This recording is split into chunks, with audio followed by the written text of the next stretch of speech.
মার্কিন যুক্তরাষ্ট্র ফের স্পষ্ট বার্তা দিল যে শুধুমাত্র সন্তানের জন্ম এবং সেই সূত্রে মার্কিন নাগরিকত্ব পাওয়ার উদ্দেশ্যে আমেরিকার সফরের পরিকল্পনা করলে কোনোভাবেই পর্যটক ভিসা মিলবে না। বৃহস্পতিবার এক্স হ্যান্ডেলের একটি পোস্ট করে মার্কিন দূতাবাসের পক্ষ থেকে জানানো হয়েছে, যদি ভিসা আধিকারিকরা মনে করেন আবেদনকারীরা ট্রিপের প্রধান উদ্দেশ্য সন্তান জন্ম দেওয়া, তাহলে পর্যটক ভিসা সরাসরি বাতিল করা হবে। এটি অনুমোদিত নয়, পরিষ্কারভাবে জানিয়েছে দূতাবাস। প্রসঙ্গত, মার্কিন প্রেসিডেন্ট ডোনাল্ড ট্রাম্প সম্প্রতি জন্মসূত্রে নাগরিকত্ব বন্ধ করার নির্দেশে সই করেছেন।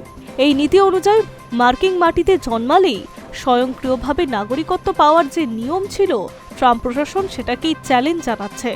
সুপ্রিম কোর্টে ট্রাম্পের জন্মসূত্রে নাগরিকত্ব বাতিলের নির্দেশেই তার প্রশাসন প্রথম অভিবাসন সংক্রান্ত পদক্ষেপ, যা চূড়ান্ত রায়ের জন্য মার্কিন সুপ্রিম কোর্টে উঠল।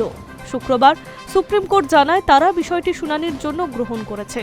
অর্থাৎ ট্রাম্পের আদেশ সাংবিধানিক কিনা তা এখনই আদালত ঠিক করবে না। ট্রাম্পের এই আদেশ বহাল থাকলে মার্কিন সংবিধানের 14তম সংশোধনীর 125 বছরেরও বেশি সময়ে এক ব্যাখ্যার অবসান ঘটবে। এতদিন পর্যন্ত জন্মসূত্রে নাগরিকত্বকে আমেরিকার অভিবাসন নীতির অন্যতম মূল স্তম্ভ হিসেবে দেখানো হতো। দ্বিতীয়ত, নাগরিকত্ব নীতি বদল। ট্রাম্প এই বছর জানুয়ারিতে দ্বিতীয়বার প্রেসিডেন্ট হিসেবে দায়িত্ব নেওয়ার পরেই অভিবাসন বিরোধী অবস্থান আবারও কঠোর করেছেন। জন্মসূত্রে নাগরিকত্ব বাতিল সেই উদ্যোগের প্রথম দিকেই পদক্ষেপ। এর পাশাপাশি বেশ কয়েকটি শহরে কঠোর ইমিগ্রেশন অভিযান এবং শান্তিকালীন সময়ে 1800 শতকের একটি অ্যাক্ট প্রয়োগের কথাও ঘোষণা করেছে প্রশাসন। সম্প্রতি এক সাক্ষাৎকারে ট্রাম্প বলেন, জন্মসূত্রে নাগরিকত্বের ফাঁকে লক্ষ লক্ষ মানুষ আমেরিকায় ঢুকছে এবং দেশ তাদের আশ্রয় দেওয়ার ক্ষমতা রাখছে না। তার দাবি, এই ব্যবস্থা মূলত আমেরিকার দাসপ্রথা বিলুপ্তর পর দাসদের সন্তানদের সুরক্ষার জন্য আনা হয়েছিল।